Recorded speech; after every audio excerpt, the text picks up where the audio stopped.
জেলা যুব আন্দোলনের উদ্যোগে আয়োজিত আজকের এই সভার সম্মানিত সভাপতি সাহেব, প্রধান অতিথি, বিশেষ অতিথিবৃন্দ এবং বিভিন্ন উপজেলা থেকে আগত নেতৃবৃন্দ, মুআজ্জাজ হাজিরিন, আমি সবসময় বা যখনই কিছু কথা বলি ব্যতিক্রম কথা বলি।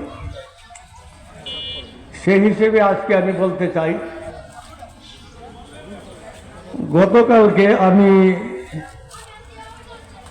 একজন নেতার বক্তব্য শুনতেছিলাম। সেই নেতা তার বক্তব্যে বলতেছিল, ইসলামী হুকুমত তো আমরাও চাই। কি বলতেছিল? ইসলামী হুকুমত আমরাও চাই, কিন্তু ইসলামী হুকুমত কায়েম করতে হলে ভোটের মাধ্যমে আসতে হবে। যেহেতু গণতন্ত্রের দেশ, ইসলামী হুকুমত আপনি আমি চাইলেই ঘোষণা দিলেই প্রতিষ্ঠিত হবে না। গণতন্ত্রের মাধ্যমে, ভোটের মাধ্যমে সংসদে যেতে হবে, সেখানে গিয়ে ইসলামী হুকুমত বাস্তবায়ন করতে হবে। স্লোগানে কাজ হবে না। আমরা কথার কথা বলছি, একদল ক্ষমতা ছিল, তারা পালাইছে, বিদায় নিছে। বলতেছি আরেক দল ক্ষমতা আসার জন্য লাইন দিয়ে দিছে, আসতেছে। বলতেছি না জনগণ যদি তাদেরকে ভোট দেয়, তাদেরকে ক্ষমতা আসতে আপনার কি বাধা দিতে পারবো? তাদের সমর্থন যদি থাকে, আপনি তাদের বিরুদ্ধে যত কিছু স্লোগান দেয় না কেন, তারাই আবারও ক্ষমতায় আসবে। যেহেতু গণতন্ত্রের দেশ, অতীতে গণতন্ত্র ছিল না, নির্বাচন মানুষের ভোটের অধিকার ছিল না, এর মধ্যে কোনো সন্দেহ নাই। কিন্তু আমরা আশা করতেছি আগামী নির্বাচন যা হবে, সুষ্ঠু সুন্দর নির্বাচন হবে, সেই আশা আমরা করতেছি। সুতরাং আমরা ইসলামী হুকুমত কায়েম করব, এই মঞ্চে মাহফিলে স্লোগানের মাধ্যমে হবে না, আমাদের সমর্থক বাড়াতে হবে, আমাদের দাওয়াত দিতে হবে।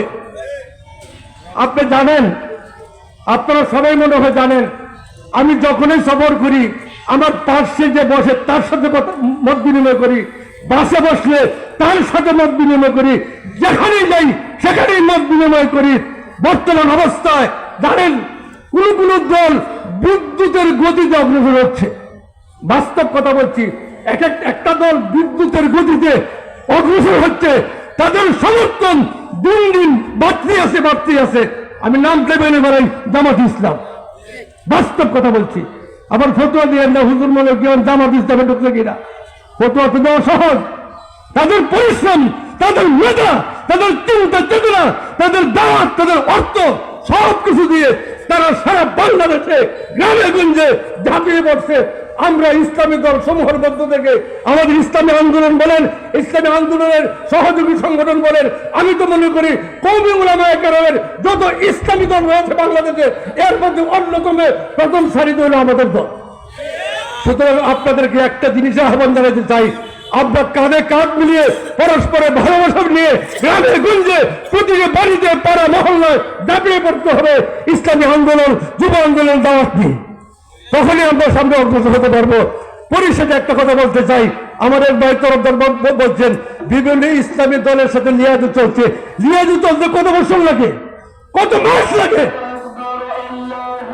আমরা তো চাই এখন থেকে মামুনুল হক সাহেব আমাদের চরমুনার পীর সাহেবের হাতে হাত দিয়ে মাঠে ময়দানে দাবিয়ে পড়বে, সবাই একসাথে সমাবেশ করবে, একসাথে কাজ করবে, তখনই আমরা অগ্রসর হতে পারবো।